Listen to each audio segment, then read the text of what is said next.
friends, and welcome back to the LCS Challengers League Summer 2023 Promotion Tournament presented by Taro. And of course, shout out to Subway. Exciting stuff going on when we're promoting teams. It's always, it's always going to be a good time. It's always a good time if I get to be on the desk with these fools over here. Magical Joshi. How's it going today, Joshi? That's a nice shirt you got. Thank you. It's feeling a little foolish. We all had our big boy breakfast today, except for Steve, who never actually finished his. Yeah, so the rest of us are well prepared for the rest of the day. He was too busy posting about it on social media to actually finish it. True. It's all about how many people think you had your breakfast. Steve's not even here, and we're gonna open the show by roasting Oh, he's in him. Twitch chat. I guarantee yeah, he's no, gonna be Does he defending even have a chance himself. to defend himself here? That's the exact reason why we do this here. Is because he can't defend himself. We can also make fun of It's in the Desrex art out of there, wars here. Because Desrex, I doubt, was eating his breakfast either, since all he was doing was stalking Steve while he was posting about his breakfast on social media. I'm sorry, Steve. I'm sorry. That's right. I don't, I don't claim these two anymore, but hey, at least we'll get the foolishness out of the way now, or at least a little bit of that foolishness, because of course we do have an exciting day ahead of us with our promotion tournament. For those who are wondering, what is this promotion tournament? What's going on? What's the format? Well, we do have a little quick explainer to help you get sorted. Welcome to the LCS Challengers League Summer Promotion Tournament. I'm Sierra Dawn, and I'll be leading you through the stakes, the format, and some of the changes we made coming into summer. In spring, we saw 8 teams contest 4 promotions into the NACL. For summer, we have a total of 6 teams, all vying for 2 spots. The 2 lowest placing NACL teams from the summer regular season, and the 4 best teams from the NACL Open qualifiers. These 6 teams are placed into a double elimination bracket, with the qualifier teams playing a best of 3 against each other to start. Qualifier teams were ranked by total points earned across both open qualifiers. There will be 4 rounds of gameplay, with the first 2 rounds being best of 3s, after which the remaining rounds will be best of 5. The teams coming from NACL will have a chance to only need 2 wins to make it back, while the teams coming from qualifiers need to win 3 matches to make the jump to LCS Challengers Spring 2024. Those eliminated have the opportunity to challenge for their spot in NACL by taking part in the next split's open qualifiers.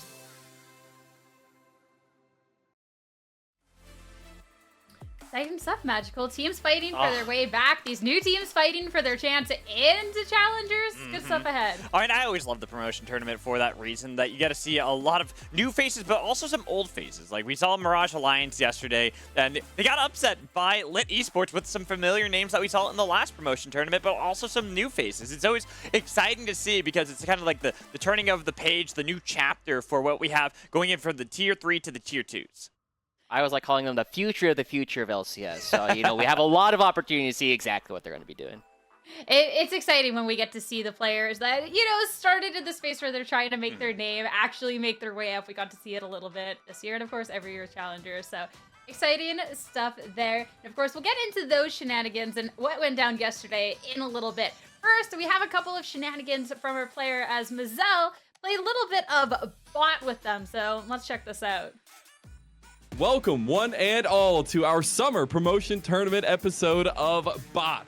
The name of the game: there is a ball, the training dummy, and a net, the pixel brush. Call your shot with the champion of your choice and force the other 2 to make the same shot. If you miss, you get a letter. And if you get 3, then you are a certified bot.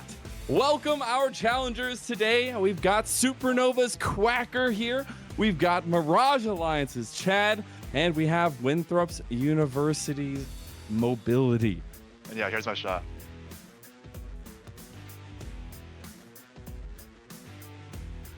Yeah. Oh! There's the bush. E flash W. Look. Okay. Is he E? Wait. Oh, you had it! Oh! I lived it. Did I do it? Okay. Oh, I took it now. Oh, I f***ed it up. Oh, no! Oh, My brain turned off. And I realized when I pressed Q, I realized, oh my god, wait, the game started. I have to go. Yep. Oh! Pay it. Hey! So the old bounced it into the bush. R. E, Q, E.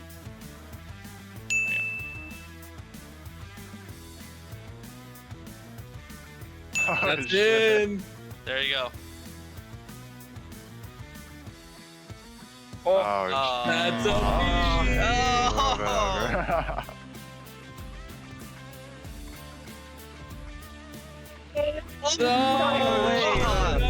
No way. That's a B, baby. There you go. So yeah, Q, Wow. Q, flash behind ER. Oh, shit.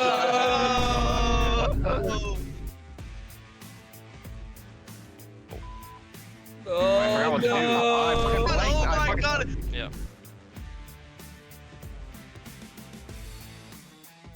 Oh, that's in. Alright, here's my shot. Nice. There we go. That's in. That's Hey. in. Never made it. Easy. Oh. Low filter. Here's my shot. Nope. Has to, Yes. has to be midair. Yeah, dude. Does it have to be there? Okay. That is AT, my friend. Oh. Oh, no. It's fine. It's fine. It's fine. It's fine. I Oh! don't remember what he did. I don't remember what he did. Alright, try again. Okay, you're gonna One more Q. shot. You're gonna. Kinda close. Kinda close. That is bot behavior. Now, Chad, you are our king of this episode of bots. You only gotta be. Do you have any wise words? Do you have any thoughts? Bro, it doesn't matter if we're playing mini games or we're playing matches, bro. I'm the winner. I will win. I got Rufus in my corner. This guy's sleeping in the chair behind me. It's not even close. No, I'm not even. I'm the second best Lee Sin on my team, bro. Think about it. Second best on my team. You guys still couldn't do it. It's a dub, man. It's just a dub.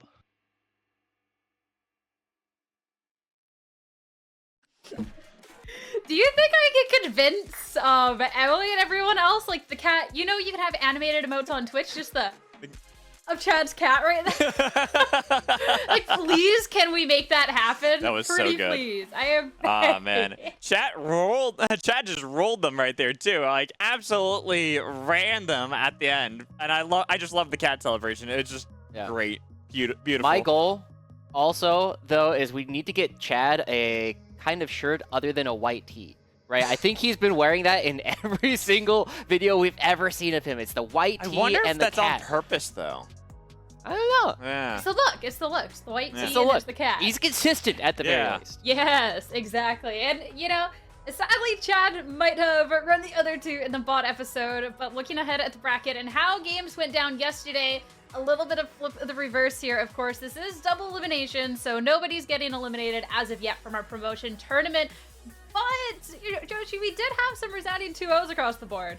Yeah, I think the Team Ambition versus Winthrop, everybody that I know is kind of saying it was supposed to be a bit of a toss-up. Like, either team could have realistically won that, but I think the big upset was Lit Esports coming in and not just beating Mirage, but beating them in a 2-0 fashion. And now, Lit, they're only 2 series away from actually making their way into the promotion tournament. I know, that'd be crazy, because you have Kisno and you have Dragoon on that Lit team. Both two players were on the Supernova roster that upset everyone back in the summer promotion, that everyone's like, this Supernova team shouldn't be here. They're not going to promote. Why are they bothering? And they upset everyone's expectations then. And now you have Lit Esports, another team where people are like, oh, why are they here? They don't deserve to be here. They upset the team that were the favorites coming into the promotion tournament already with the 2-0. And like you said, Josh, they're just 2 series away from getting into the 2024 season. Yeah, it's almost like it's really hard to predict who's going to be good during these promotion tournaments, right? We haven't seen the Supernova and Team Fish Taco play up against the rest of the teams coming in from the OQs in order to even make it here. And so, like, when they actually start playing against each other, we've seen how close some of these teams were during the regular season, during the qualifiers as well. And now they have to showcase that they are here ready to play, that the break that they've had has been good for all these rosters. Yeah, and we're going to be starting off with Winthrop University going up against Supernova with Team Fish Taco. going on later on, but it should be really interesting because when we're looking at this Winthrop squad, I mean, what we got to see out of the game yesterday, I mean, we got to see these upsets, but of course, we're going up against the first, second seed at this point, so it's still going to be tough times ahead, Magical. Yeah, I mean, when we were talking about this, like, learning a lot from the OQ casters, like, Summer was even talking about Winthrop and being like, this is a team everyone should be looking at. You shouldn't be surprised by this team doing well. And still, we were all like, I don't know, Team Ambition looked pretty good during the OQs. They got that upset against Mirage beforehand. They were able to get to the finals twice. This is a team that's going to be solid. And then Winthrop made them look like chumps. Winthrop looked so good yesterday. Like, honestly, that game too, as well, just, if you look at that in isolation, you would think this was the favorite team going into the promotion tournament. I think the other thing about Winthrop is the fact that everyone was so excited when Maryville were able to earn their way into the Challengers League in the first place. Everybody at Winthrop was saying, yeah, there's a big reason why we're not also there. It's just because we weren't necessarily able to play nearly as well in just those small spots in order to try and find their way here. But now, in their second chance trying to move their way from the promotion tournament into the Challengers League, it looks like they are on a roll already, and so much of this power has been coming out from their top lane in particular, where Denethor, in all of his counter picks, has been looking fantastic in his ability to control the top lane. Yeah, and Denethor is a player that's kind of like one of those new factors that we've been really looking at, because Mabud was the one who played back in the spring season for the open qualifiers that were like, Mabud's really good. This guy's a top lane talent. And then we're like, okay, but Denethor, who is this guy? And he has been really popping off so well, like you said, with a lot of these counter picks and having quite a big champion pool for a player that's really new to the scene that we really didn't have any expectations going into summer. Yeah, and just this whole squad. Yeah, that's for sure. Yeah, as they continue to showcase what it is that they can do, it's been fun watching Sword return to the mid lane after his long stint playing as support. It's one of the first times I've seen someone go back in that direction, but honestly, it's been a pretty good look from Sword recently, right? He has been performing quite well on a lot of these utility majors like we already knew him to play. Yeah, and also even shout outs to Mobility. I think Mobility has been a player that really stepped up yesterday. We were kind of wondering, like, how well is this player going to play? He did sub in back in spring with Evil Genius's Challengers. Remember when they had all their issues? And so we're like, okay, he got a lot of practice here, but now he's getting full-time with the university squad. How is he going to step up? And if you look at some of the plays, he was playing very aggressively, and these were things that we're asking for him to change going from the open qualifiers into the promotion tournament. And if he can continue that kind of domination, I'm really expecting Winthrop to be the team that we look to qualify and join Maryville in the ranks of collegiate teams in the NACL. Well, Mobility was who Covey got to sit down and talk to yesterday after Winthrop University's win. So there is a little bit of a sniffer from here when talking about, this team and his spot on it. Like I said before, I turned down offers to play in the summer split because I felt like I would like this team better and fit more with this team, and I thought it was kind of a flip on not playing in summer and then trying to play for spring. So it would mean a lot for me, and it would just mean a lot for me. I think it was, like I said, it was kind of like a flip with staying with this roster, and I think this team would be better in the future than any of the teams that I offered. So yeah.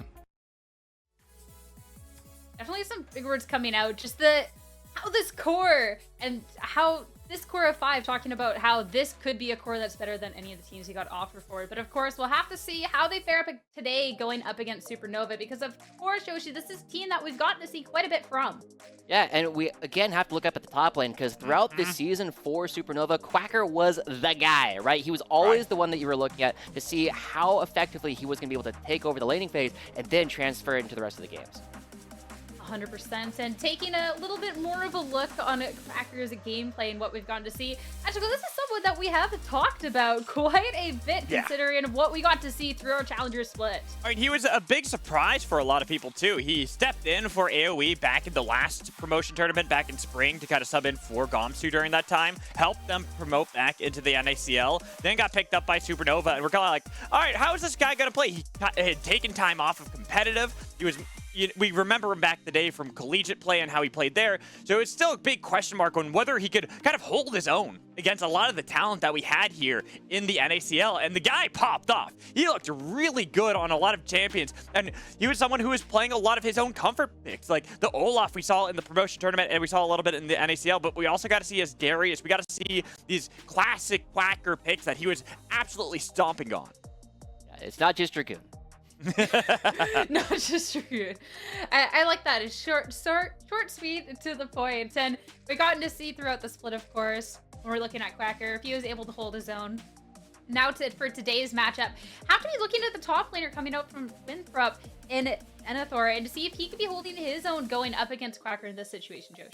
Yeah, and as we start looking at exactly how he was able to play, it is worth noting that yesterday he was given 2 very strong counter picks going up against his opponent, Porsche. He got to play the Quinn into the Renekton, which is one of the most brutal counter picks you've seen ever, and then the other one as well with the Camille into the Olaf also allowed him to start taking over the top side again. And this is a thing where we know that Quacker, for as well as he was able to pilot the handful of champions that he was playing, he was pretty predictable, right? He was playing a lot of the Renekton, a lot of the Cassante, and then every now and then you'd also get the Olaf games when people would forget to ban it. But this could be a series instead where Winthrop are very willing to just let him play them. Well, and as you said, the Olaf pick. This is something that we looked at Quacker doing a great job at when he subbed in for AoE as well as with Supernova. Well, Denethor, he's really well known for this Camille pick. This is something that he loves to play, and like before we really got to see a lot of those counter picks, when he was really first making his name in the collegiate scene as well as in the amateur scene. It was this Camille pick that got him noticed by everyone in the first place. So I'm really excited to see how Winthrop can draft here against Supernova, and whether or not they're going to really kind of get the number here of Quacker, a player that impressed us going into summer, and Denethor could be that player that impresses us going into 2024. Yeah, I can't wait to see more of Denethor as a player, right? This is one of the players that we have always been looking at as somebody who has been hovering right underneath where we were expecting them to go into the Challengers League. And this could be their opportunity to showcase that they are not just a player that's been good for the Tier 3 ecosystem, but also one that can continue to play up in the Challengers League. And, I mean, this is another player who I think has had a lot of opportunity to showcase what they can do in the collegiate space as well, because as they have been playing through from Winthrop, we know that they have consistently done well on a lot of the collegiate lands. They did well in a lot of the OQs as well, and I'm hoping to continue to see Denethor showcase not just a way to play good League of Legends, but also how you play Denethor's League of Legends.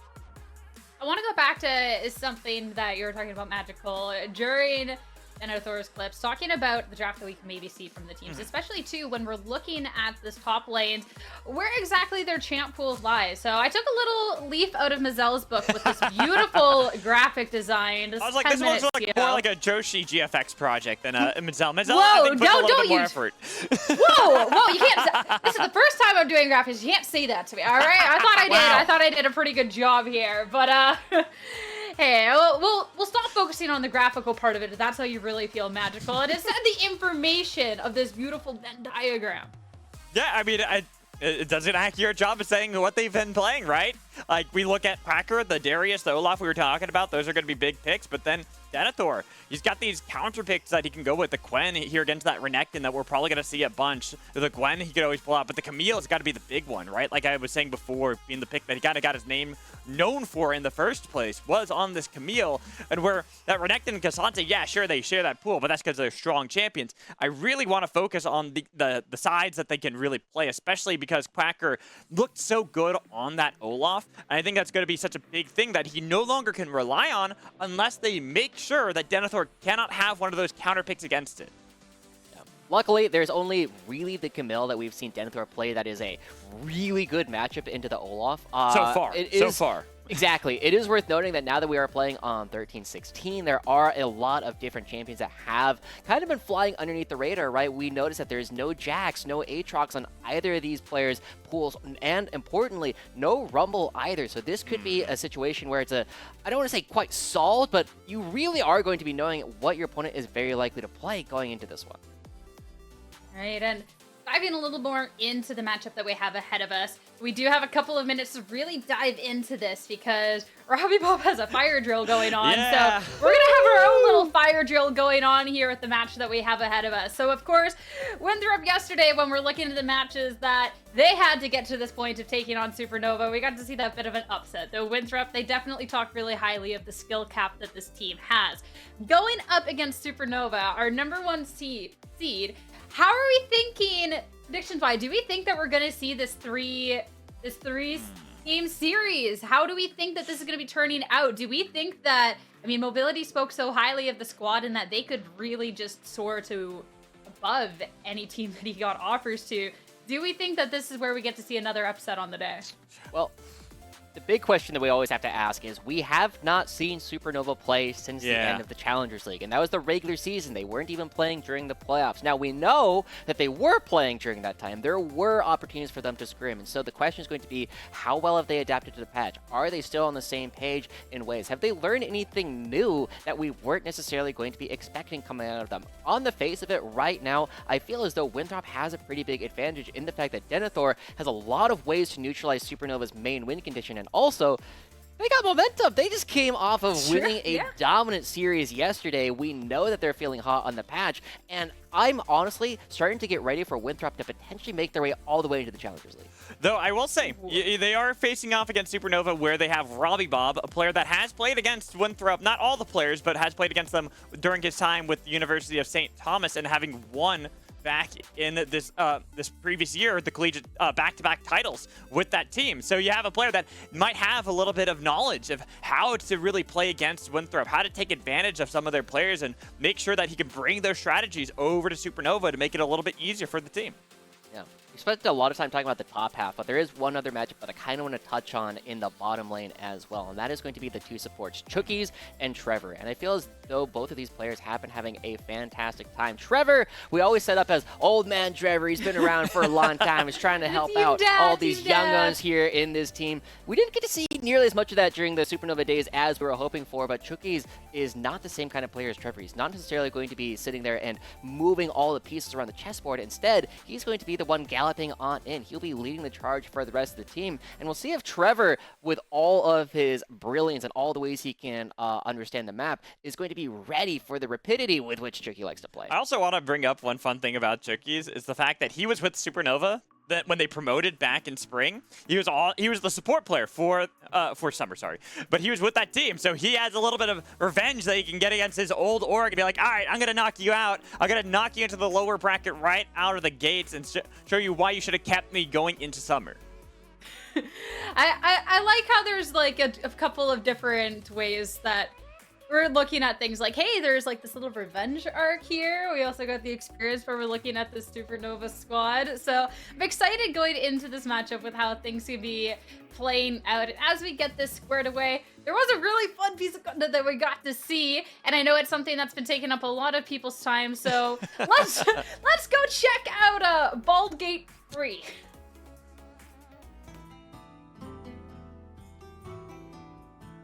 Well, we have a wizard and a bard, so that means we have 2 open spots in the party for applicants. Let's bring them in, shall we?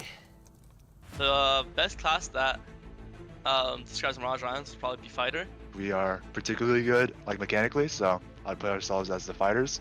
I think our team would be a Trickery Domain Cleric, and we're just banishing the competition out of this round, bro. We're kind of like a bard. Kind of just chilling. We're kind of just like adventuring, you know? We like don't really have like a lot of thought going into it. We barely have like any thought while even playing. We're kind of just there to be there. We like to just enjoy fighting. I don't know if my team thinks differently, but like we like team fights and like just skirmishes a lot. So I think in that way it fits the barbarian role. Probably barbarian, where like you fight, and once you fight, you get stronger. Our playstyle and our columns, I think they're a bit, barbaric. I'd say. Pretty crazy how we take games and stuff. When it comes to like the mechanical execution on skirmishes and team fights, we usually have the lead on our opponents. We let it go out of control, and then we play really aggressive and look to engage and fight whenever we want. I'd say it doesn't matter for up like 5k gold or down 5k gold, we're always fighting. I'd say we're really a fight heavy team, and we like to bring the action to our opponents. We just have quite an admirable playstyle, like just never really going down without a fight. We have a good idea of what we want to draft. We have a good idea of what we want to do. And if we were allowed to play our own game, then I don't think a lot of teams could beat us at our own game. I'm going to ruin everybody in the laning phase. We are individually the best players. We have the solo kill king in the top, and I've been solo killing people in the mid lane. The best team of the tournament besides us is rough because it would be either Supernova or TFT. But they both have like bad players on both ends, so it's really a competition who's worse, you know? If you lose to me when I have 120 hours in Baldur's Gate in the last month, that's just sad, honestly.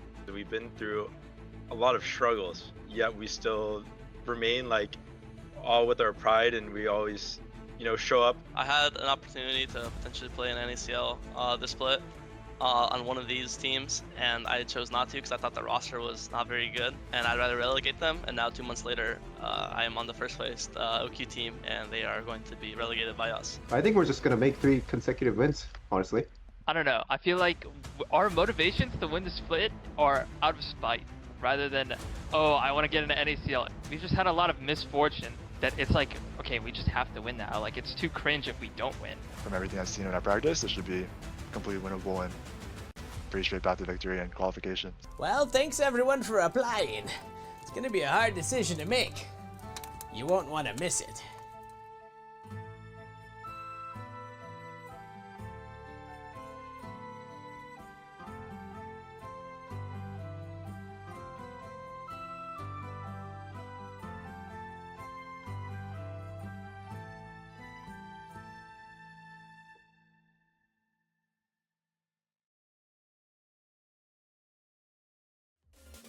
All right, my biggest question, and you know, I'm gonna say that I actually know all the information, but I'm just asking for anyone in the chat who has maybe not played.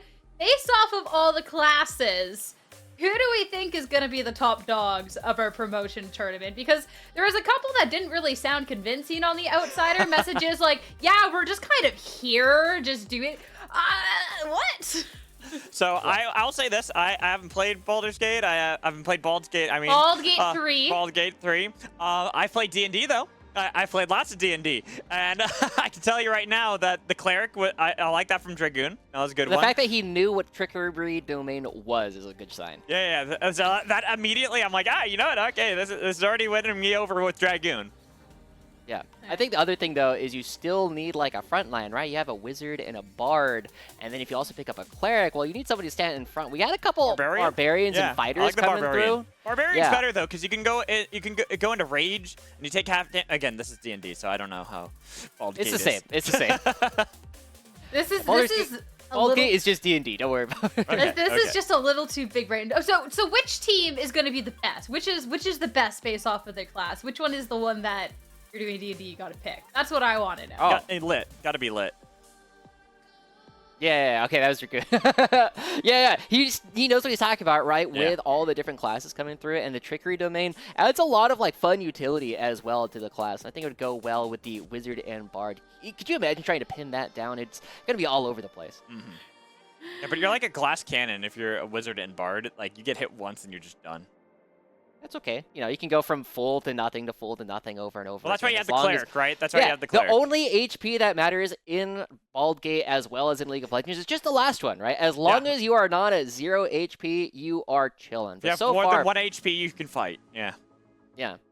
We are still running into a bit of a game delay as well, and by that I mean we are choosing to delay the game. We actually would rather just podcast about you know D&D and everything similar. So here, I'm gonna roll okay, no, I am going to. I got a nat 20. I got a nat 20. Does that make you? I am so proud of you, Alex. But you know what we'll do here, instead of getting ourselves into potential issues with talking about Baldur's Gate 3 down the line, is we're actually just going to take this 5-minute break. So this should be an exciting series. This is the time to go get yourself some snack, get some water, search up about classes if you're like me. But we'll be back in a few minutes, all right? Don't go too far.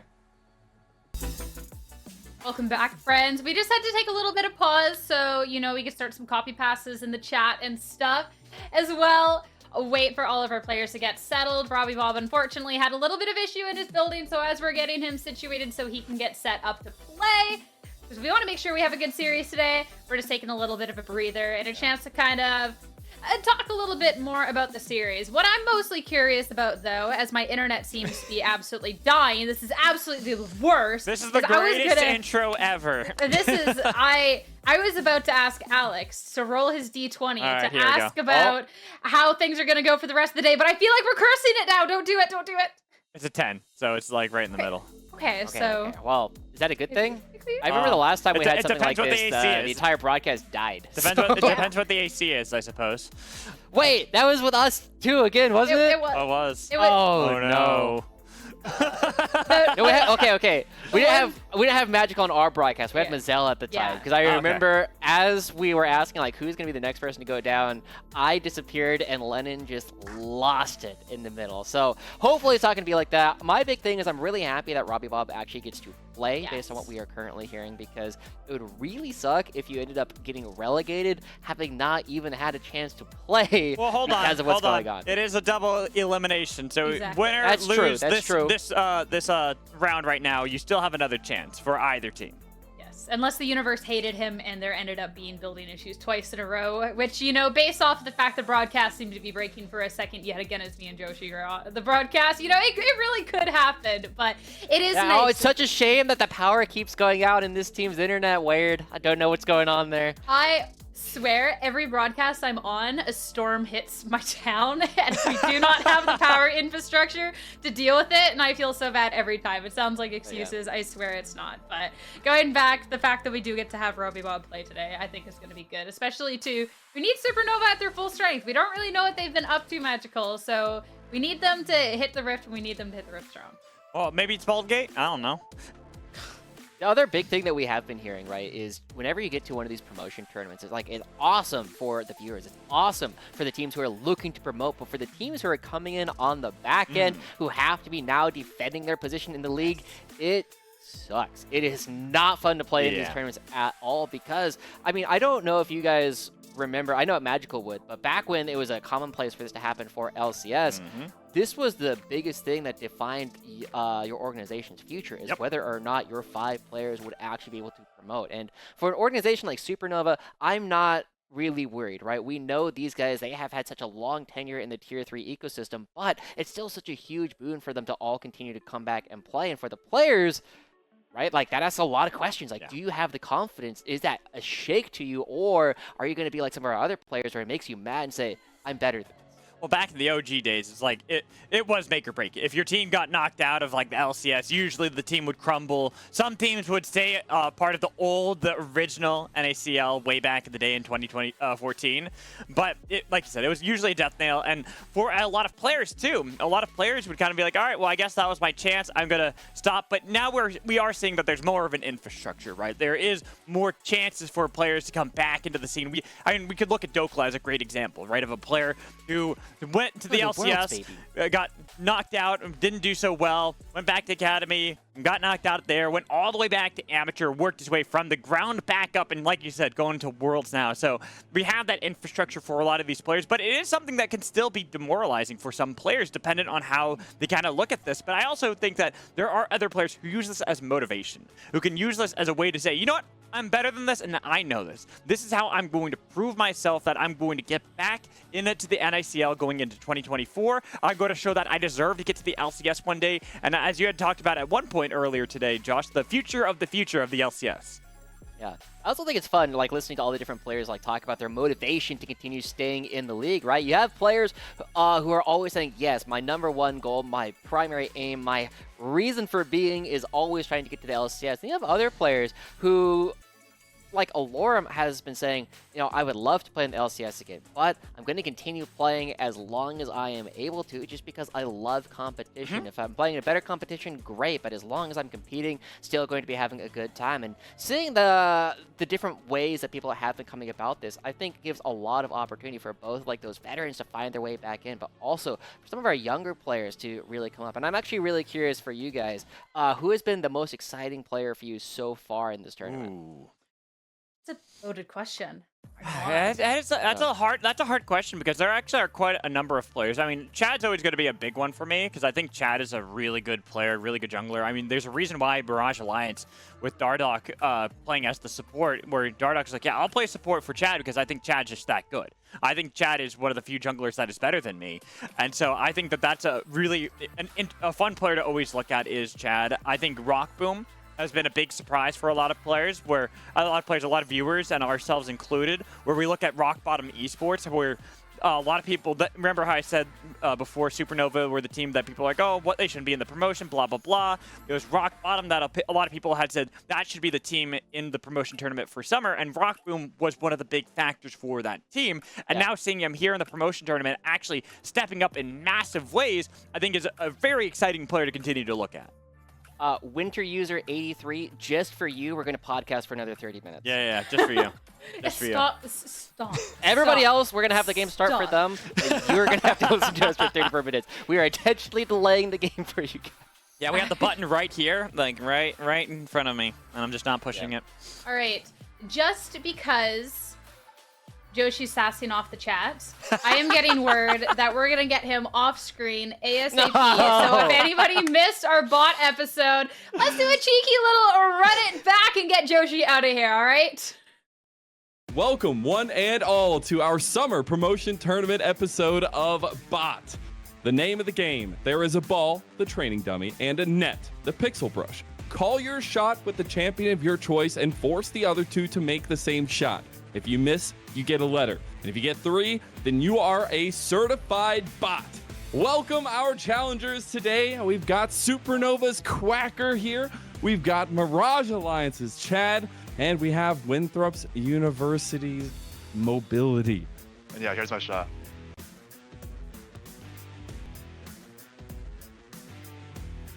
Yeah. Oh! There it is, right to the bush. So. E/W. Look. Okay. Is he E? Wait. Oh, you had it! Oh! I lived it. Did I do it? Okay. Oh, I took it now. Oh, I f***ed it up. Oh, no! Oh, you gotta... My brain turned off. I realized when I pressed Q, I realized, oh my god, wait, the game started. I have to go. Yep. Oh! Pay it. Hey! So the ult bounced it into the bush. R E Q E.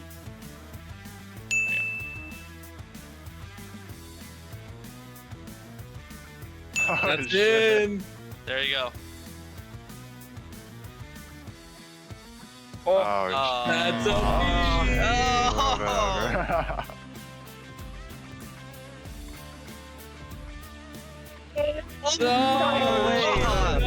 No way! That's a B, baby!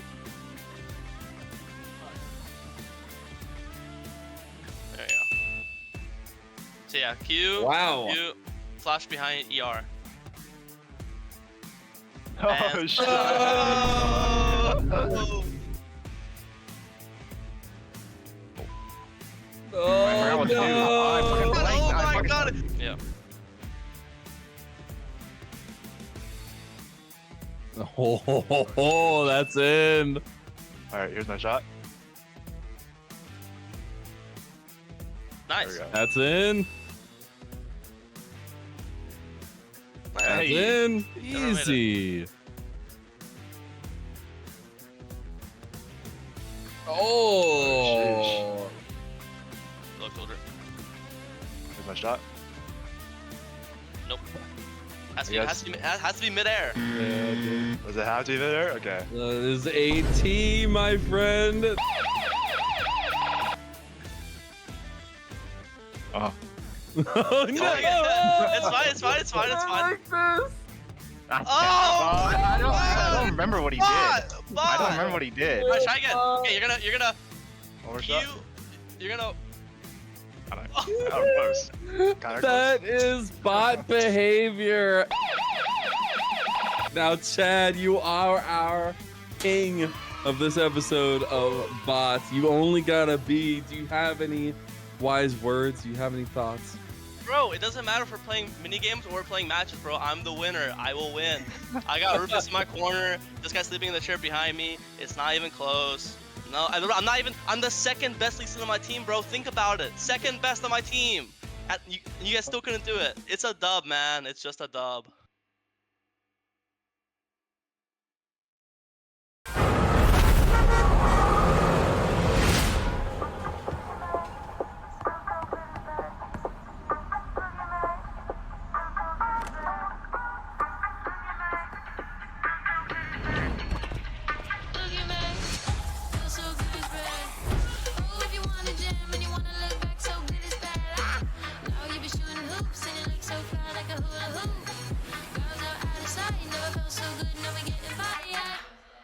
Subway refreshed their ingredients, their menu, and now they're slicing their meats fresh. That's why their new Subway Series subs are preferred by this champ. And his future champ. Pros who are talking heads prefer fresh sliced turkey. And pros who use their heads prefer fresh sliced ham. More deli meats are preferred by this QB. And preferred by his old backup QB. And if we prefer it, we know you'll prefer it too. Is this slice as good as your tennis slice? I can't answer that, but yes. Well, by popular vote of 2 chatters in the Twitch chat, voting for Joshi's mukbang, while we're waiting for things to get back on track, me and production have officially lost all control of the broadcast, and I think this is time for Josh, it's Joshi time to take this away. Now, before today's broadcast actually started, I went and ordered a couple of Subway sandwiches. Now, I know some people were asking for lettuce, but that one is in the fridge. But for now, we would like to thank Subway as a sponsor of the North American Challengers League and the promotion tournament. I have right here a meatball marinara, which reminds me a lot. What? Why are we booing? I said ooh. Oh, well, we have the meatball marinara, which to me reminds me of the way that we have been seeing Winthrop play. Every time you take a big old bite, you get the preferred picks every single time. You always make sure you have the best draft because when you take a big bite, you're always going to make sure you find the right counter pick for what it is that your opponents will be playing. And this is why Subway... I think this is my least Subway favorite pros segment. Well, I think I'm more upset every single time because I am hungry, and so hearing him eat is just making me hungrier. And I'm like, and so I'm just like, I want food really bad right now. And what I have instead is a bottle of water that I'm gonna take a sip out of. As Joshi eats and you take your sip of water, I'm going to go a little bit more in detail as to why we're on this break for those in chat who want the game. Because I know this is a really exciting game ahead of us. I know we would like to get into it. Unfortunately, the situation, there was a gas leak in the building. Pretty serious situation, all things considered. So, of course, we do have to make sure players are safe and evacuated and getting them set up in a different location. So, we're making sure we can get the plan installed, get all the patch, all the good stuff going. But considering it is a little bit more of an emergency situation, this is why we're having the delay that we're having and this mukbang that is so hungry. Happening as well. But so hungry. Thank you so much. Thank you so much for hanging in there with us. It just means that Joshi gets to eat his dinner a little bit sooner, I guess. Yeah, make sure you subway to the channel to support the players. Why? Are you good there, Joshi? Is there any...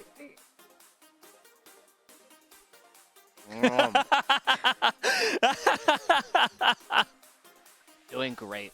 Doing great. All right. Yeah. I mean, are we not going to? I'm so hungry. Okay, we'll go to one now because I was Joshi. I didn't know how long you wanted to do this segment. This was your. I have an entire other half of the sandwich. Okay, we're not going to the other half of the sandwich as we still get things settled. Thank you again so much for hanging in there with us and through Joshi's Subway eating. We'll take another break so Magical can get food too. And we'll be back in just a few.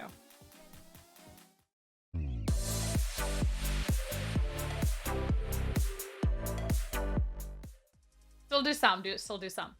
Hey, yo! So, thank you everyone for sticking with us. We're all here now to watch Joshi absolutely bomb some games. Yeah, so, he sucks. I'm doing my best. Are you though? Are you actually doing your best? Because all I see is that you leave all these empty squares everywhere. So I feel like you're not trying. I'm hanging out. He's hanging out. You know what? Magically, he's doing his best. He's doing his best. Well, his best is not good enough. Hey, at least this is it's not better the than last controls game. I'm used to be honest. That's the cope. excuse. That's cope. Excuse. That is some massive cope right there. Yeah, we're gonna kick it podcast style for a little bit while we watch Joshi. Hopefully win. I don't really have to trust though. We all got to see how the last game. Right? The way to win is to not play. Like what we're doing right now with Sierra, we're winning. We're winning. While Josh is playing the game, we are actively winning. Chat, how are we feeling about Joshi's gameplay here? How are we getting all the scrub gameplay out now? How are we vibing, chat? I will say he is starting to come back from this one. Yeah, I've solved a lot of the problems I had. I think me being mean to Josh is what's fueling him right now. It's like the motivation? Yeah, it's the motivation to make me stop. He's like, fine, I'll actually do well until he made that play right there. What do you mean? Liliana says he's doing his best. Scuff Skeleton says that you salvaged it. I did, yeah. Bench Ghost is honestly a true one to you. Says it looks great to them. Thanks. He's all as well. A1 gameplay. I remember back at one of my old jobs, there's a multiplayer versus version of this game that we would play. And he told me that I sucked after playing one day. And so I told him, screw you, I'm going to go practice at home. And so I did.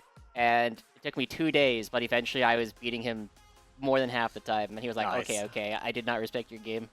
I wasn't familiar with your game. Yup. Yeah. You have made a couple mistakes here again, so. Yeah, true. Yeah. You just have to humble him a little right now, right about now. It's the thing, like I tell you, it's the motivation factor. It's when I'm mean to him, he starts playing better. When we're nice is when he sucks. Let's be real. I think as soon as he got more focused on the chat and his story is when he started actively sucking. Oh, this is a good one though. Oh, no. Man. Okay. Okay, it's doable. Salvageable. It's doable. It's doable. Oh, you got the exact block you needed. Okay. We get some dino dances in the chat to cheer him on right now. Let's go. Here, I'll post mine. Dances. We dino, starting we to go dance. faster again. Yoshi has no chance. Sorry, I guess that's the opposite of motivational. Sorry, bud. No, it's the I want to sleep one. Who won game one? I did. I won. We're all winning because we're dino dancing in the chat. Yeah. Thanks again, everyone.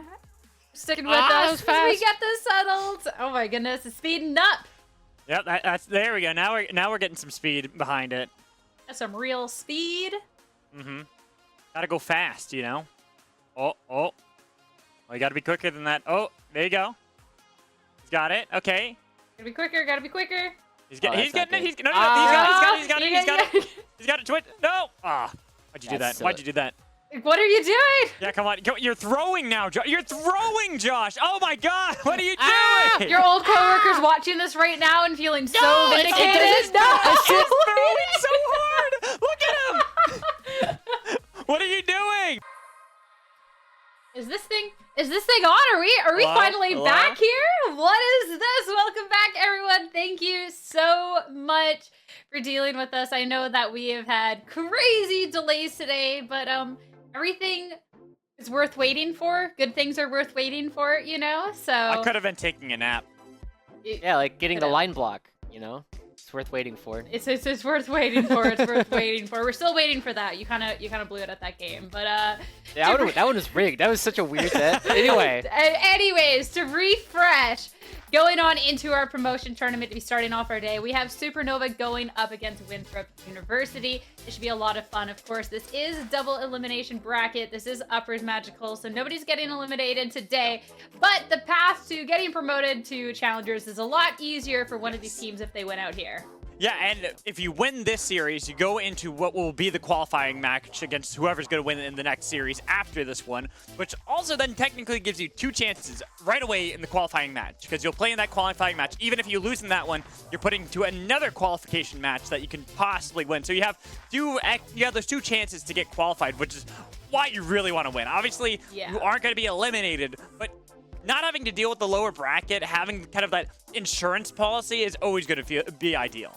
100%. Big morale boost as well. And I think for this, I'm really excited for both of these teams. But the big players I really want to focus on for this one, we got to look at the top lane, right? Both Quacker and Denethor have been major players for both of these rosters. And probably, however that matchup goes, will have a big impact on which one of these can even advance to that qualification match. This will be super exciting. A Winthrop that looked so good yesterday going up against our #1 seed coming into our promotion tournament. And finally, I can say the words, our draft is ready. I know, celebration. Let's go. This is where you would cue Chad's cat emote if we had one. But exciting stuff. So let's not delay any further. Let's get to it. I will see you guys later. All right, Sierra, we'll see you after this game, but it is here. We are finally into game 1 of our day here between the #1 seeded team of the promotion tournament. That is Supernova. They placed 9th place in the Challengers League, going up against Winthrop University, where they are technically the 5th seed of this tournament. But after yesterday, how dominant they looked up against Team Ambition, they have to be a team that has now risen to everyone's priorities, as being one of the favorites to qualify. Yeah, I definitely have them, I think, as a bit of a favorite. Not a large favorite, but a small favorite in this series in particular. Because I believe that Denethor has showcased an ability to neutralize a lot of the things that Quacker has been known to play, right? He has the Quinn into their Renekton. He has the Camille ready to go against the Olaf. He has the Gwen ready to go up against Quacker's Cassante. And those are the big things that Quacker has had a lot of success on throughout the course of the regular split. But we do have to make sure you guys are aware as we load in. There's going to be a lot of names on the actual game that you might not recognize. They are all the people that you think they are, even if they aren't in the place with the name that you think they're using. And that's going to be in-game, not for the champion select. Champion select, everything is going to be correct, but that's just with all the unfortunate delays that we have had. The gas leak that happened over for Robbie Bob, and thankfully he is all safe and ready to play.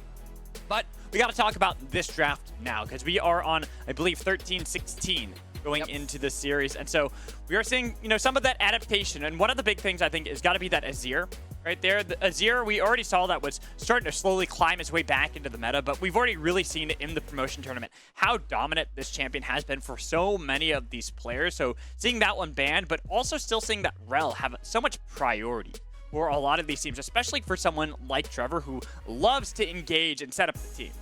It was one of his better champions throughout the course of the regular season, and we are going to be seeing Chookies going back to the Nautilus, something that we have seen a lot from their time here on Winthrop, and we got to see a little bit of it yesterday as well, I believe. But going into the jungle, right, this is, because it is the promo tournament, because we're a couple of patches removed from the last time we actually saw any of the Challengers League or LCS or any major region, the meta is kind of completely upended from what we were used to seeing. We're going to be seeing a lot of different junglers, and music going to go right off the bat with the Nocturne already saying that they're going to be trying to come in from a couple of different angles. They have picked 2 massive flankers who love it when the lights are turned out. And having Robbie Bob on Nico, I mean, we did see yesterday that Alorum playing the Nico top, but that's not a Quacker champion. That is an Alorum special.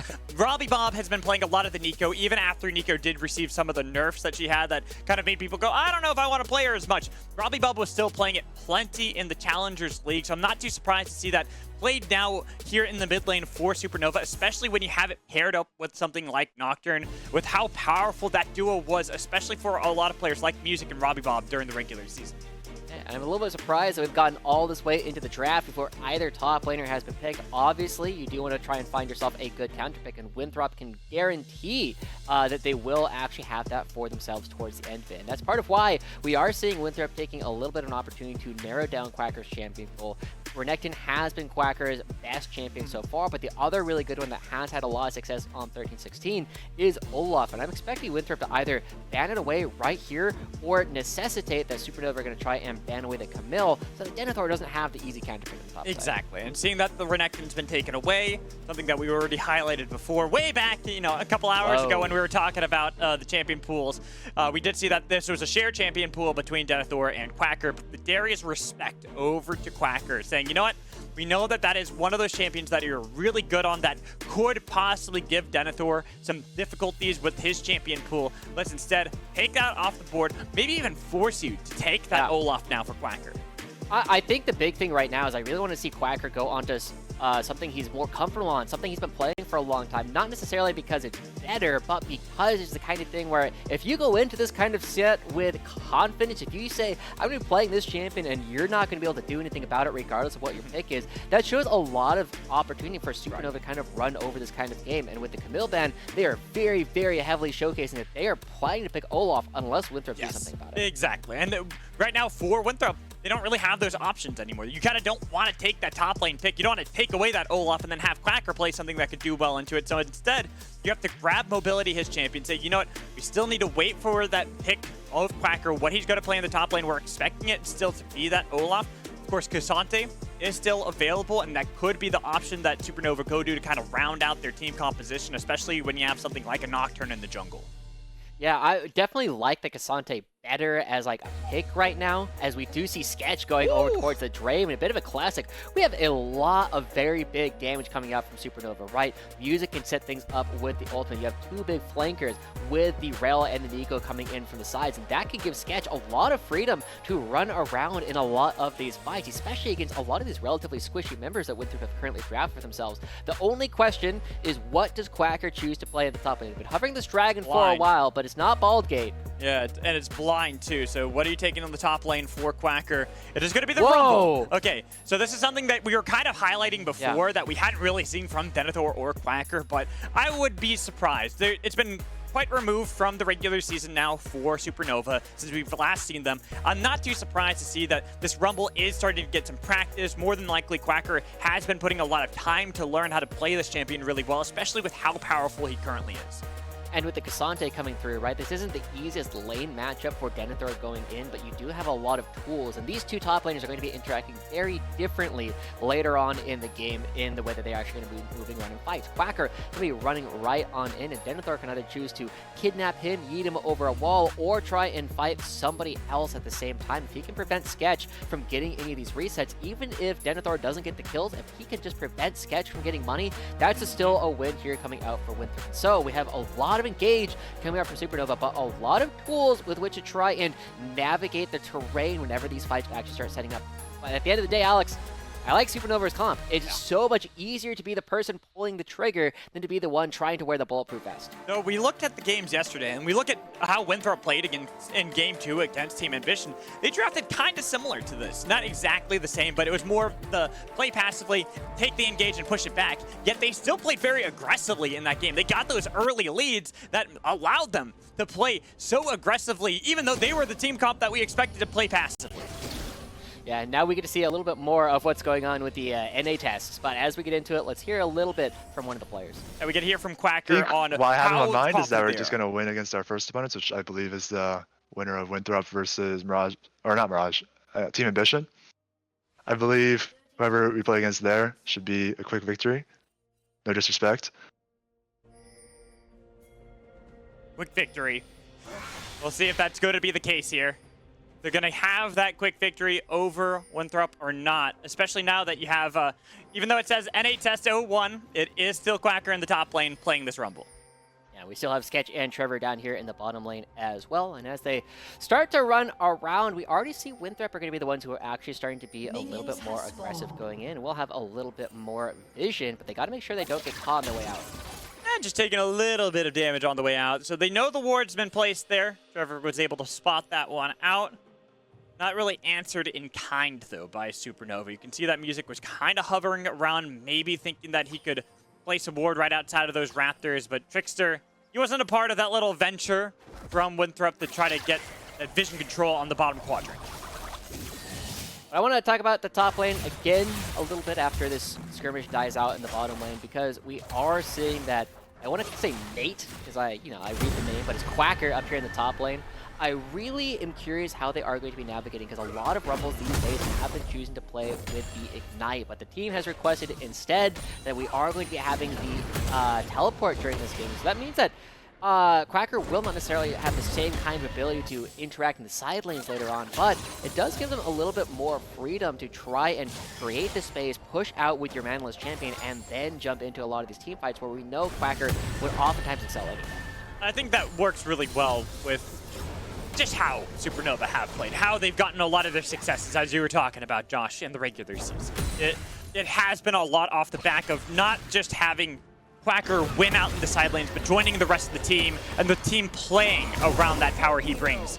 Like you can see right now, he is starting to get the better end slightly over Denethor. It is kind of a blow for blow back and forth, just as we expect here, especially that Rumble. You can see that with the Flame Spitter, with the Electric Harpoons, able to get Denethor pretty low. Denethor healing back up. I'm really looking towards after these first initial waves where either of them really want to move around the map and try to play, because Denethor did something similar yesterday against Team Ambition, where he was constantly trying to move around the map, but when you get flashed on like that by Quacker and get taken so low, it's going to make it really difficult for you to join the rest of your team. Yeah, and it really is going to help out the way that Quacker likes to play. Sword. Flashing forward. Nice. Nice. That is not the easiest thing in the world to do. There's a lot of bugs that go along with that interaction about whether or not Rel's Q is going to go in the direction that you want, but I love the confidence coming out from Trevor, coming into the mid lane and throwing out that ability anyway. Confident that it is worth it even if the bugs end up coming through, and that does mean that here in the mid lane, Robbie, Bob, and Trevor off to a fantastic start. Well, I like it, as you said, it's the risk that you kind of have to take. Oh, nicely done from Trickster. I think he stole that one away. Yeah, he does. But it's also the fact that even if that doesn't work out for Trevor, they can still get the flash out of Sword, and that's something that they could repeat later on. Robbie Bob can get another route. It gives Music more avenues as he's waiting to get to level 6 on that Nocturne, so that you have that power of Nico Nocturne really come online. Yeah. The other thing I kind of want to look at, though, as we start looking at these champions is with Music currently in the top half of the map, we still see Quacker. The wave is coming back towards his side of the map, which will make it a little bit more difficult for Trickster to try and go for any kinds of ganks, and also forces Denethor to respect the jungler, but Trickster's already up here. Yeah, and Quacker not really given the respect that Trickster's possibly there. Instead, he was trying to go for that fight, and there's no flash on either top laner, so he's going to die easily to Trickster.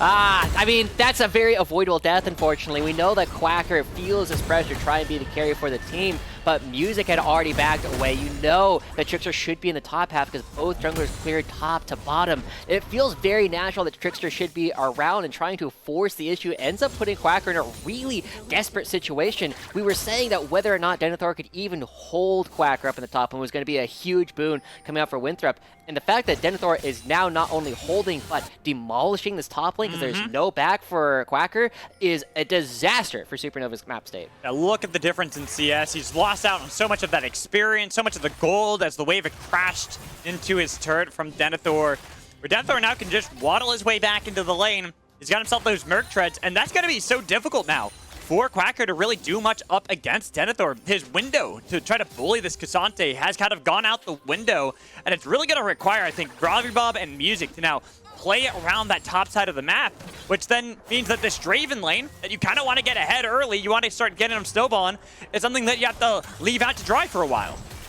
At the same time, you can kind of expect, you see both junglers coming down towards the bottom half. 6 minutes is generally when you're really looking at the junglers to try and go for a gank bot lane because it gives your team so much freedom. You can try and get the dragon off of it. You can use it to get a push so that your bottom lane can back and be ready for the Rift on the other side of the map. But just as we say that, we do see that Supernova is backing their jungler away, whereas Trickster can still potentially come down if you want to try and free up junglers. Has all the time in the world that he really can play around any of these lanes. Look towards mid lane, even though you did get that first blood there for Supernova onto Sword. Sword was able to get back into lane, and he's doing fine. He's still keeping up in CS. He's only down that 1 assist because the kill went over to Trevor, and that means Trickster, he's like, I got freedom. Every lane is pretty much either shoving or slightly winning in our favor. I can play around, wait to get to level 6, and as a Viego, you kind of like that level 6 as well. Those resets that you can get with the Heartbreaker on top of it, utilizing that power with an Ahri, so you have double resets from the mid jungle.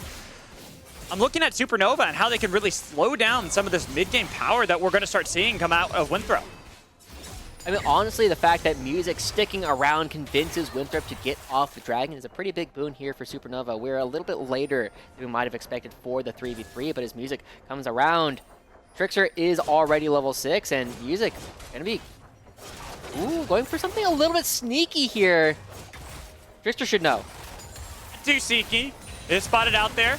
And so they have full knowledge, and with Sword having recalled too, that'll make it kind of difficult, so I'm surprised that we didn't see Supernova fully commit for that since Sword had backed on Vision. But instead, they back off knowing that Music's only level 5, and it looks like Trickster, now he's back on it. He's like, all right, my turn.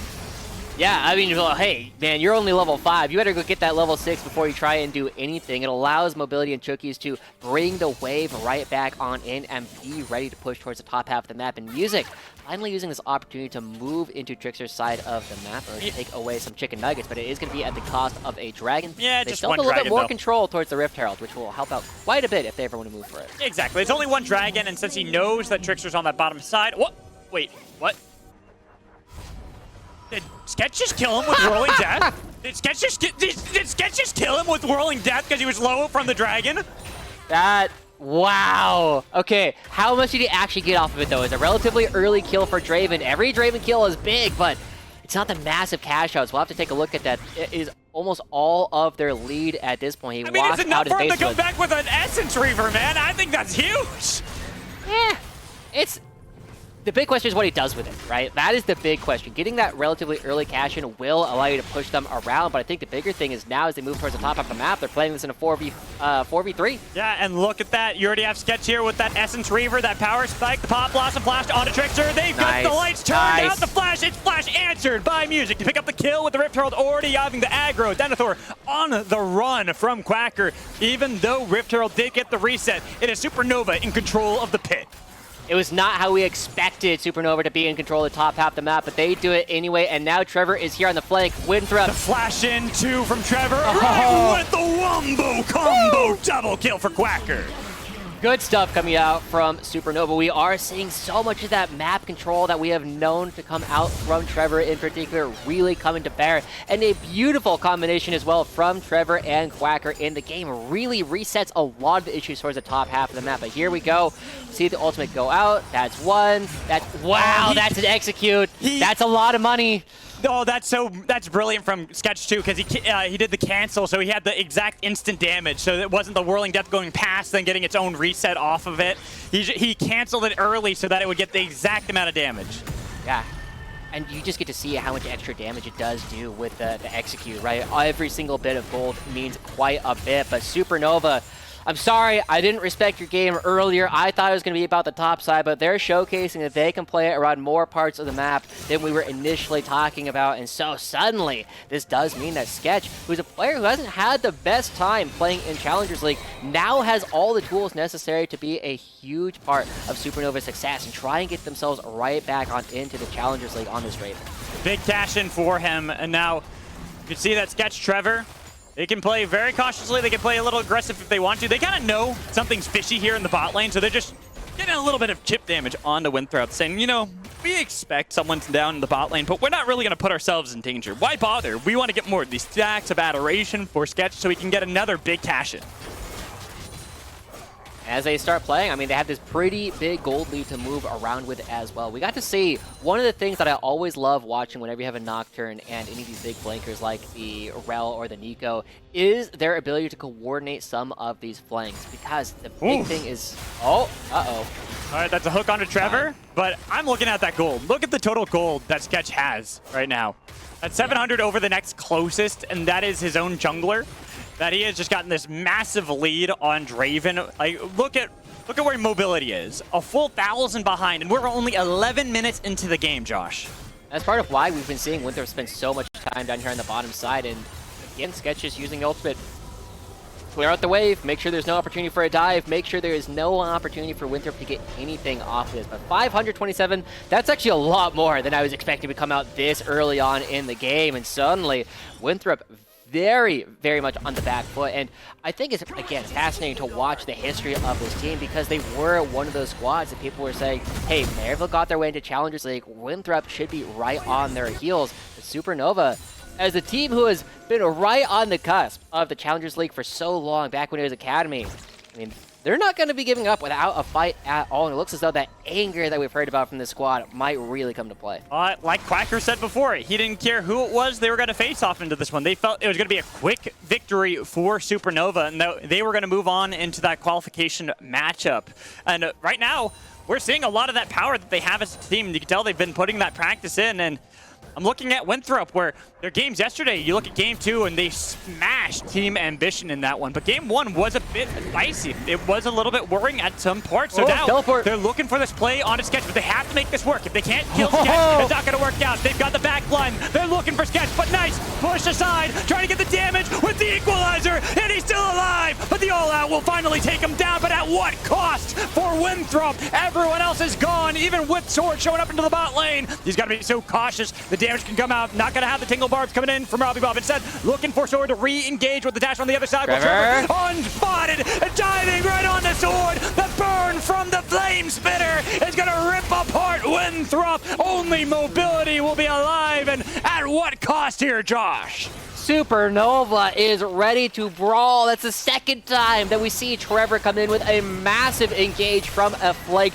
People didn't think he was still there, but he's ready to keep on going. Supernova picking up a dragon and another kill coming out here for Sketch. They are getting so much money. It looks like a play coming up from Winthrop. They look ready to start things off, but the instant response coming through, the double teleport is there, and because the Nocturne ultimate is around, Sword cannot join the fight at all during this entire time, and that buys enough time for Sketch to get the first kill. And even though he goes down to Denethor, it's still the fact that Supernova are here ready to play. They have a 4v3, and Sword trying his best to try and make something happen after. It just doesn't happen. Look at Trevor. They lose sight of him. They completely forget, and he's just like, all right, cool. I have this great engage, and it's right during the channel of Sword's ult. Yeah, good stuff coming out from Trevor yet again. Supernova really relying on this more veteran player to continue to showcase what it is that they can do. But now, 4,000 gold lead up already. Supernova showcasing they are the #1 seed, and as a Subway damage dealt last team fight. I feel like there's something off with that one. I know exactly where that comes from. I do too. But we both do. We both know exactly what it was. Either way, this is so much gold currently sitting in the pockets of Sketch Streams at this point, and I love seeing the return to form for this player, right? They were playing as a support for like half of the split before going back to AD and kind of back and forth based on what substitutes were and were not available. They played support for CLG Faith last spring, got lost in the relegation tournament, come back in. As you said, they were initially signed on as the AD, but then had to play support for the first bit because they had issues with the team. Now back in the ADC role. We're starting to see that that's a lot of power that Supernova have put onto this player and a lot of confidence they have in them. Thinking just that last play, you kind of saw why they have that confidence. There's so much that was thrown by Winthrop to try to get that kill on a Sketch, and he still got the first kill, so he got the adoration stacks before you could kill him in the first place. And one of the big problems that we've been seeing with Sketch throughout most of summer is their unwillingness to step forward in a lot of these plays. But now that he's got the gold, I mean, he's going to be stepping forward every single time. Essence Reaver, Ravenous Hydra, so much cooldown reduction already coming through. We'll have permanent uptime on those Qs, even if he ends up dropping them and gets crowd controlled, and he will have so much HP to play with as well. So suddenly, Supernova going to be roaring their way to another Rift Trial. They have total control of the top half of the map, and even though it wasn't from Quacker's ability to play the laning phase, it really has come around as he's been linking up with the rest of the team and making sure that he layers it with the Magnet Storm. That has been a big point for Supernova, is the fact that you have a voice like Trevor, someone that we were talking about being one of the older players, but someone who never really has gotten that big chance in the, in the LCS before. And back with Cincinnati Fear, he kind of proved like, hey, it doesn't matter if I'm one of the older players, I'm still one of the better players here in the supportive role. And playing with someone like Quacker that we saw a lot of promise from in summer, and how well they can kind of link up together. You need to have that synergy when you're playing the Rumble Rel combination, because that Wombo combo can be so devastating. I'd love to see it again. We have 2 minutes before the next dragon actually starts up. Supernova have actually had like reasonably good setups, right? The way that they have been playing the map throughout the course of the regular season has been better than a lot of teams in the Challengers League. It was oftentimes the difference of whether or not they could execute once they actually got there. But this is a situation where they have enough gold that it probably does not matter. So, as we see Denethor continue to push out the top wave a little bit, he will have the teleport, but very likely will be required to use it in order to get to the dragon, whereas Quacker coming up, I mean, he can just push this one out and then move to join the rest of the team almost instantly. On something with Supernova, it's like, even though they were the team that finished second to last, right, 9th place in our summer split, they were still taking games off of Disguised, our eventual champions of Spring in week 6. It's not like this team is anything to kind of slouch about and be like, you know, it's similar to what we saw in Spring with our bottom team struggling. Like when you look at CLG Faith or Team Liquid First, where they were teams that had, what was it, 1 win for CLG Faith, 4 for Team Liquid Honda First. This was a team that I think had 10 wins. They got double-digit wins here in the summer split. Yeah, it was really big. I remember having a whole conversation about how successful we thought Supernova's split actually was, even though they're currently here in the promotion tournament. So as we start setting up for this next dragon, one of the big things to know is that Supernova do not necessarily have to be there first. They have an incredibly good retaking team. They can let Winthrop plant the spike, and then they can come on in and deal with it with all the utility they actually have. They have the ability to cut off a lot of teleports. So Denethor, as they are still up in the top side of the map, it looks as though Winthrop is just going to be conceding this entirely, but it looks like they're trying to make a play on the other half instead. Well, see, that's where we got to move our attention over here to Winthrop. As a team, we kind of highlighted how it was an easier composition for Supernova to pilot than that of Winthrop. However, they still have great ways to win here in these mid to late game team fights. The resets that you can have from Trickster and Sword, if they're able to get 1 early kill, imagine they pop Sketch before he's able to get that damage down initially. They got the reset suddenly. Now you're in a 4v5 scenario. We're facing off against a resetting Viego and Ari with a Zeri to do extra damage on the side. There are still ways that Winthrop can play around some of these fights despite being behind. There are, and there will be the entire time, as long as you can get those resets, because, you know, if your opponents are strong, you're playing Viego, it's like, oh, wow, weird, now I'm strong. We got the kill, but old Mordecai's gotta rules. Get there. They gotta get there, right? We are still looking at a situation where Winthrop are getting pushed back on all sides of the map. They lost the Dragon, they lost a lot of damage in their second-tier bot lane turret, and in exchange, they took a couple of camps on the top side of the map. Like, this is one of those things where you need to start seeing the tools come out relatively soon. Well, yes, mobility on the Zeri will be a threat later on in the game. Winthrop are supposed to be really relying on the 1 to 2 item spikes of Ari and Viego to build the lead in order to allow mobility to get there in the first place. And at this rate, mobility, even on the strong champion, unlikely to be a critical member of the game. And that's not his fault. It's just the way the champion works. Fair points. All fair points, Josh, but you know me. I'm always a believer in the underdog story, and I look at a team like Winthrop, a team that is another collegiate squad that has been making this run through the open qualifiers, similar to what Maryville did before, and want to get themselves into the Challengers League to join that other collegiate squad and be the second one in the history of Challengers League to do so. And I think that this game is not over by any means. There's still ways that they can come back into this, but I really have to look at how they can play around some of these power points that you were talking about, these item spikes that they had for Winthrop that they are now starting to lose out onto, especially because they haven't done much to stop Sketch. Yeah.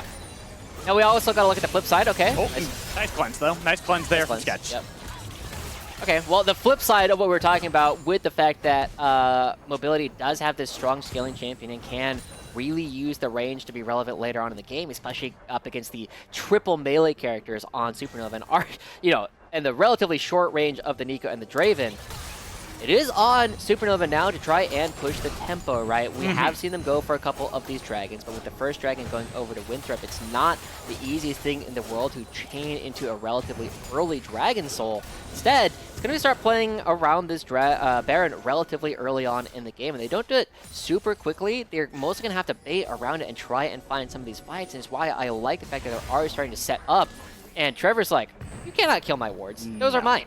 And nowhere can you really kill Trevor, because then you have to fear, where's Robbie Bob, where Music? These two can join from anywhere and everywhere on the screen, and you're going to get jumped on by them. So with this setup right now from Supernova, they're just trying to bait him in. As you said, I don't even think they're looking to take this unless Winthrop don't answer at all. Look at how Robbie Bob's positioning. Yeah, Robbie Bob in a fantastic spot as they're already going for it. Trevor on the backside.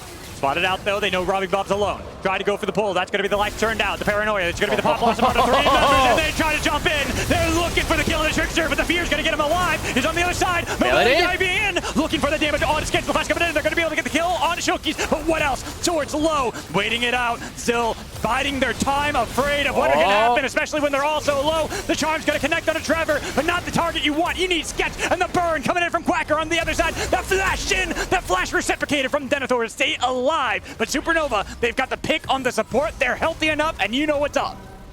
Fantastic textbook play as they're going to be going right on back. The teleport from Denethor is coming up relatively soon, but it is probably going to be too late. This is on Trickster to try and go for a steal. No flash, no ult. He doesn't have that way in. He's got to take the long route if he wants to get in. That's the TP being used. They've even got the hollow to miss to try to get a little bit of stealth there. Denethor's into the pit. The secure from Sketch. The fear onto one. But now you've got to be careful. Can you all survive with how low Quacker is? Then you got Mobility skating in. 3 members still have the Baron, but they're chasing this one down. They got 1 kill on the other side. Trickster does fall, but they are losing 2 members. There's Music and Sketch underneath the turret. Do Winthrop want to dive underneath this turret to look for the kills, especially with Sketch being so healthy? Some much-needed gold going over to Winthrop. They have to try and make something desperate happen here. That's why they're keeping them around. Chucky's coming. Yeah, but look at that. They're just chasing Mobility. They're saying, all right, you're by yourself. Maybe they can still set up this dive. Denethor, they've got Chucky's on the other side. The dive in, looking for Sketch, but Sketch is alive. He takes 1 down, trying to survive, but they all fall. Nobody on Supernova will wear the purple. Good stuff coming up from Winthrop to make sure that no Baron buffs survive, that they can get a lot of gold right on back. But we got to see some big money going over to Sketch in that. And this start to the fight, textbook. They use it to cut off the vision they cannot see into the brush. And that just means there's so much damage getting put down onto Trickster and Chookies right off the bat. They do eventually get some of these kills. And afterwards, we got to see Winthrop almost completely forced out of the fight. Yet again, Trevor creating space in order to prevent players like Sword from getting into the fight. But after that, it's all about how they actually go for the Baron buff. And because we see so many of these players unsure what the plan is after the Baron is actually hit, as part of why so many people end up dying here from Supernova. They try and go for different sides. You see Sketch trying to play up towards Trickster. He actually just guns him down in the street, but on the other side, you get to see that everybody has to run away from the rest of Winthrop. Yeah, and then they've got him corralled here for so long, and I thought for a second that maybe it was actually a little dicey for Winthrop because Mobility's on the other side, and we know that Sketch can easily just kill him. Like, that 1 auto does that much damage. Oh, that was an ult. He just went, this. Yeah. On the back side. We got to see, I mean, it's also a shutdown as well coming in for Sketch. And they're getting so much money. That is 3.5 items already coming out, one of them being the Infinity Edge. And it is still an opportunity for Supernova to start accelerating the game. But the problem is, with everything they tried to do to accelerate, Winthrop kept them at exactly the same gold lead. Well, yes, another turret went down. Winthrop actually stopped the dragon stacking for Supernova yet again, and that gives more and more opportunities for Mobility on this Zeri, who did a ton of damage in that last fight, to really start taking over if the rest of his team can build him a pocket. Unfortunately, that Turo Baron buff, nobody's going to be able to use it. Nobody really gets that advantage out of Supernova, and with it 3 minutes away, I think there's going to be another critical fight for either team, especially here for Winthrop, as they got themselves a bit back in the game, but they got to be careful. The dash over the wall, trying to follow that up with the paranoia onto Mobility. He even crashes down the lightning, but the burn, the shutdown with whirling death. There comes Supernova charging down Winthrop, and this time you can't TP back in the fight, even though they're trying to pull back in Music, and they do get 1 kill back. They have to be careful. The damage from Sketch as he's playing forward. They've taken down 1 take, and they're looking for Sword on the other side to get a charm, but he just doesn't have the damage anymore for Winthrop, and with nothing really to gain for either side, Supernova will just take the cash. Great stuff coming out from Supernova. I love the go button coming out from Music, making sure that he sees every single opportunity for somebody to be a little bit too far forward, it is Supernova who are jumping right on top. This is the acceleration we needed to see. That's one turret going down in the mid lane, another one going down in the bot lane, and suddenly the gold lead ballooning yet again across the board. And now Supernova, we get to see exactly how they can try and close this one out. But we gotta watch Music yet again. He starts us off looking for an opportunity for the rest of the team, and then everybody's like, oh look, that's Azarian, let's go ahead and jump on top of them. And it looks as though mobility might get away at some point until the equalizer comes down, and at that point there is no more hope for Quacker even winning on the other side. Yeah, winning 1v2 on the other side for his team, so they get the kill onto the big carry they really have to worry about, because it is an Everfrost build here for Sword. It's not like he's going to be that true assassin, right? He's just more to lock down these targets. They need to make sure they're keeping mobility alive, and they're really corralling everyone around, healing for mobility in all of these team fights. I know somewhere out there Nightmare is molding, just seeing the Everfrost being built on an Ahri yet again. But as we look at this next part of the game, it is once again starting to circle around the top side of the map. It is the Baron buff that Supernova were not able to hold on to the last time around, and instead they will need to try and find an opportunity to pick it up a little bit more cleanly. They had good engage, but I feel as though they were spread a little bit too thinly. We saw that Trevor was going for one flank and Robbie Bob was going for a different one. It meant that they didn't have all the crowd control they were potentially looking for layered at the same time. And for a second there, it almost seemed like Winthrop could come back into this game. They'd taken that 6,000 gold league down to 5,000, but now it's ballooned back up to almost 8,000 here for Supernova. With only 50 seconds left until the next Turbo Baron buff could be played for Supernova. You can tell they're already starting to try to get that control on the top half of the map, even though Trevor does take a lot of damage there from both Trickster and Sword. It is still the Rel, still relatively tanky, not too easy to burst down. Still relatively tanky. Got him. Nice puns, Magical. As we're starting I to did it on purpose. Yeah. Happy for you. Yeah. But Winthrop now have control. Now, we were talking before about how Supernova can play for some of these retakes, and as Quacker giving it over, looking for Trickster instead, but he dashes over the wall. Heartbreaker now burned, but so is Paranoia. Two important ults for either side. But this is going to be a TP, and the flash coming in from Quacker just to survive there. But with the TP burn now out of Denethor, but the pullback in on to Sketch, they've got a huge knock-up. And look at Trevor in the back line, but they got to be careful of that equalizer. But where's the damage? They've got Robbie Bob, and that's all they really need when they try to burst down these members, because look at Supernova looking to chase down Sword. They've got Quacker's flames spitting all over them, but the Zap will get the kill back for mobility. An even-ish fight, but Supernova, they're the ones falling behind at the moment. Robbie Bob and Music, the two that they drafted for, this Nocturne and Nico, they're trying to fight back. They do get one, but it's a 1-for-1, and they're going to lose out on Robbie Bob. Winthrop, they fight back, and with the Baron up, Josh, you know what they're headed for. They're already moving directly on over to the Turbo Baron buff, and Winthrop yet again come back from a fight that was looking so tough. Everybody looking at Trevor in this last fight, trying to find his way to save the actual game, because so many tools were used early on in the fight because it was uncoordinated. It definitely looks as though someone on Supernova says there's no more play, and then the fight actually breaks out. But Trevor getting his stun immediately and also saving the fight after they triple knock up, all the damage goes through, and Sketch even dying, the most wealthy member on the map instantly gone.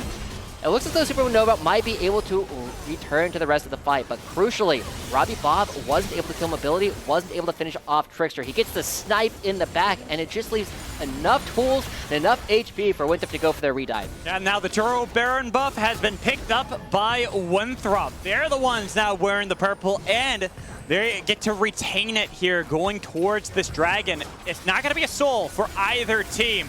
So the soul point potential is going to really help out. And Winthrop, the first one's on the dragon. They're going to be able to take it without an answer coming in from Supernova.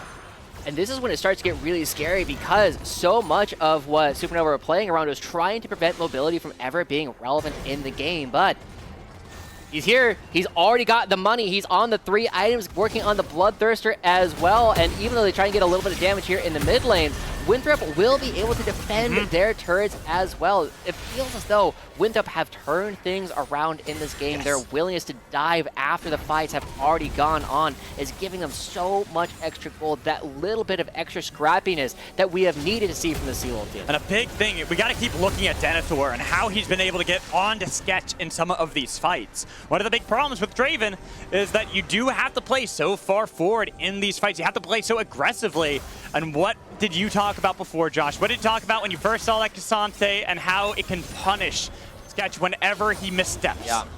And as long as Sketch isn't getting those resets, getting all the extra gold, it doesn't really matter. But he's on 4 items already. Now, this is the thing, right? Here's the hot take. Draven, as a character, he's got 2 permanent uptime auto attack steroids in the Q and in the W. The question is whether or not he's going to be allowed to hit. And Winthrop have a fantastic composition to prevent him from actually hitting. And now, Supernova have to be very careful as the Baron buff is starting to pound their way through this topside turret, that they do not get engaged upon by Chookies. Waiting it out, playing so cautiously. It's like I said, still on Sketch. This is really keep that Draven alive to pump out the damage or die trying if you are Supernova, especially because that 8,000 gold lead they had now cut more than in half by Winthrop as they continue to siege the outer turrets here of Supernova.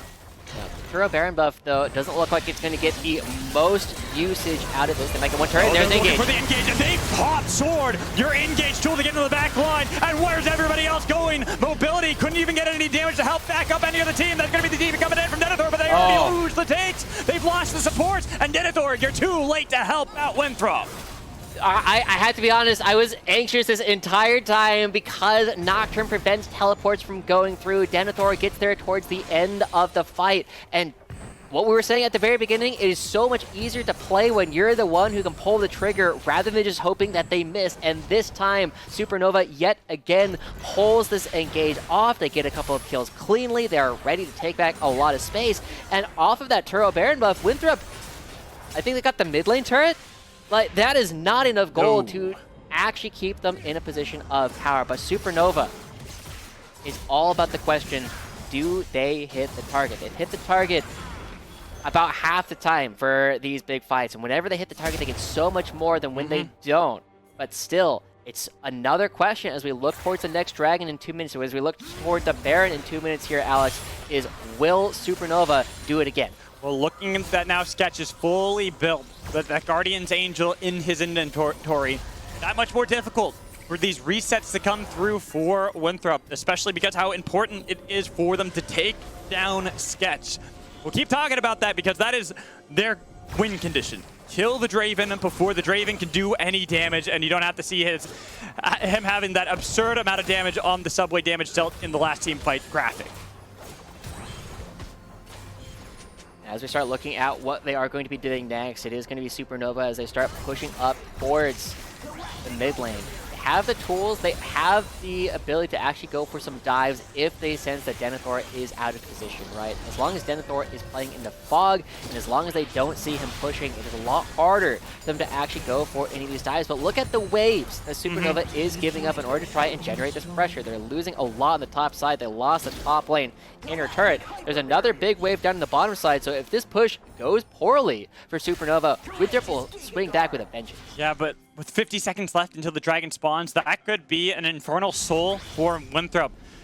I think that is the game plan for Supernova. They're not too worried about the side lanes. There's no TP for Denethor. He's not going to have that up for some time. It would be Sword and Sword alone being in these side lanes to really set this up, so they're okay with sacking some of these waves for now so they can get themselves in a better position around that dragon fight. They're playing for a more traditional setup as well. Watch how Robbie Bob and Trevor try and navigate this upcoming play. Denethor leading the charge for the rest of the team, but this is such a good spot. It's Sketch. He's going for a long flank. Yeah, he is way out of position there, or is he? Because where the tanks are, where the engage is for Winthrop is very far from him, so he can cut the wave by himself without any fear from Winthrop. Yeah, both waves just cleared almost instantly, and now it is going to be Supernova starting up the dragon. It would be Soul for Winthrop, and Trickster Hard to keep him out of the pit, but even just the Winthrop. Nico clone Good holds Winthrop. them away. No. They're trying to call it. They're just going straight for it. This is fake as heck. This is super fake. Is it though? Because they're right there, or they already are hitting it, Josh. They've got the setup here from Shookies and Sword, getting the charm to land onto Trevor, getting a little bit of chip damage onto their engage, but Music hasn't been able to get in the pit. Instead, he's rooted by the Everfrost. Robbie Bob hasn't been able to engage. That's going to be the equalizer when the lights turned out. They dive over the wall. Side secured. It's Trickster who gets it, but they lose their life for it. With the notch up coming in from the depth, turns on to Sketch on the other side. Sketch is still alive. They're going to be able to pick up the kills. Supernova, you might have lost the Turo Baron buff, but you're winning the fight. You've got everybody in these skirmishes. Only Denethor is going to come out on top here. There's mobility. He got Music to go in the stasis, but he realizes he doesn't really have a way out, or does he? Because Denethor, his savior, will shut him down. What about Sword? What about Sword? There's still one more player running for their lives. Sword, I think at this point, you just give your life up. That's going to be the cleanse coming in, and a huge crit there for Sketch. Wow, okay, I mean, the reason why I said it was fake as I started going for that play is because we know Supernova gets there in time, but yet again, Supernova, they go for the shot, but it doesn't fully land. It just glances a little bit, and well, yes, you get a couple of members who are no longer wearing purple, a couple of members who no longer have a Turo Baron buff. It is still a position where it is taken off of the board. It's not something that you're going to be able to see Supernova play for in the immediate future, and even though a couple of kills end up going over towards Sketch, he gets the kill down to the bottom side on the mid laner. So much confusion happens immediately after that Supernova. They lose more people than they're supposed to in the ensuing chase. Yeah, Music, you thought he had this duel here against Mobility, and then all of a sudden Denethor's like, hey, I won my duel. It's time for me to help out my ADC, get a kill. So, of course, Sword does fall here, but the fact that they have Denethor, one of the members with TP, now having that Turo Baron buff, Mobility being the other one that they want to protect anyways, they can set up a 1-4 here for Winthrop and continue to get more of this gold as we get to see a look at the subway damage dealt in last team fight graphic. Yeah. It's actually a lot closer across the board than I expected. I mean, part of that is just how long the fight ended up dragging out, right? Mobility is shooting down Music over and over again, but we do get to see how much damage Supernova can do if their fights actually go well. And that was a fight that was like, is a little bit all over the place. And so, I mean, it really comes down to what will happen around the next fight here, Alex. We have another dragon. This one is going to be the dragon soul for either side if they actually pick it up. And as we take a look at the inventories, first thing I want to point out, Sketch has sold his boots. He is now on 6 completed items, not including boots at this point. He's got so much extra money, whereas on the rest of the map, nobody has even completed their 5th item at this point. Now, this is going to be, yet again, does Sketch get to hit? What kind of ultimate is Quacker going to be able to put down, and can Winthrop weather the storm as it starts to come through? Or are they going to end up giving it this game 1 after fighting back for 20 minutes? I think we're also getting at the point of the game where the gold no longer really matters for either team. There's that 2,500 that still is favoring that of Supernova, and all of it really is on Sketch's shoulders. But we're getting to the point, like you said, that 6 items completed from Draven. He can't get any stronger. Can't build anything else here. While Mobility, he's only going to get stronger himself. He's so close to getting himself that full build for the Zeri and going to be a real menace. Yeah. Now, the fun thing for Trickster is anybody he resets off of will have more gold than he does. So, yes. I mean, it's about whether or not the rest of the team can set him up to become a better version of himself. Old Mordekaiser, I'm telling you, the strategy of inting early on so that you can be more powerful later on when you kill them. But the engage coming in from Trevor, looking for the pick on to Trickster, and he's still alive. He's going to be back up. They're going to be able to get the kill. The resets, Music, low, dies to Sword. The burn's not enough, even with Quacker and Stasis. Where can the damage come in from Sketches? Robbie Bob, Pop Blossom, too late. Winthrop, they fight back. They dash back in. They get their Guardian's Angel on Sketch. You are no more. Triple kill for Mobility, and the game fought 40 minutes in for the collegiate squad. Supernova try and make another fight happen. They think they have Trickster caught out, but he buys so much time. The flash, the ult, the Guardian Angel keeps him alive, and builds enough opportunity for Winthrop to fire right I am back. And after a crazy crazy game that felt like it was supposed to be Supernova's win super early on. It is, in fact, Winthrop going in, and you better get your throps out because they are one game away from moving themselves to actually getting into the qualifying match. That one match away, 40-minute fight. That was an insane game from our collegiate squad to drag back a game where it seemed all over. They were nearly 8,000 gold behind, Josh, and yet they clawed back a victory in game one. But it is a best of 3. We are not done just yet. We have more action ahead of us as well. We're going to bring back Sierra for our Subway halftime refresh. Make sure you stay tuned for that after these commercials. Subway refreshed their ingredients, their menu, and now they're slicing their meats fresh. That's why their new Subway Series subs are preferred by this champ. And his future champ. Pros who are talking heads prefer fresh sliced turkey. And pros who use their heads prefer fresh sliced ham. More deli meats are preferred by this QB. And preferred by his old backup QB. And if we prefer it, we know you'll prefer it too. Is this slice as good as your tennis slice? I can't answer that, but yes.